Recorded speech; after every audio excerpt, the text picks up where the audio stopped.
আসসালামু আলাইকুম। এই সবুজ বাতি দেওয়ার কারণ কিন্তু আপনারা সবাই জানেন যে এই ডাইরেক্ট ট্রেনগুলো যখন স্টেশন ধরে না তখন কিন্তু সবুজ বাতি দেওয়া থাকে এবং যে ট্রেনটা স্টেশন ধরে তখন কিন্তু হলুদ বাতি দেওয়া থাকে। সবথেকে সুন্দর একটা বিষয় হচ্ছে কি দেখেন যে ট্রেনটা আসতেছে ওইটা কিন্তু দূর থেকে একটা হরেন দিচ্ছে আর এই হরেন দেওয়াতেই ওনারা এখানে যেই লোকগুলা দাঁড়ায় আছে আপনার ওনারা কিন্তু আসলে চোখে দেখে না আবার অনেকজন আছে প্রতিবন্ধী যে হাঁটতে পারে না আবার বয়স্ক মানুষ এখানে কিন্তু আছে।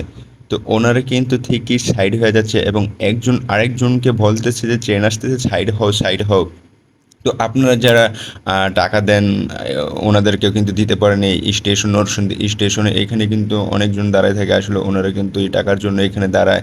ওনারাও গরিব মানুষ তো আপনারা যারা দিতে চান ওনাদেরকে কিন্তু দিতে পারেন। ট্রেনটা যে আসতেছে দেখেন কোন রাস্তা দিয়ে আসবে ওনারা কিন্তু তা জানে চোখে না দেখলে কিন্তু ওনারা বুঝতে পারে যার জন্য দেখেন যে রাস্তাটা আসবে ওই রাস্তাটা কিন্তু সাইড দিয়ে দিছে কত সুন্দর।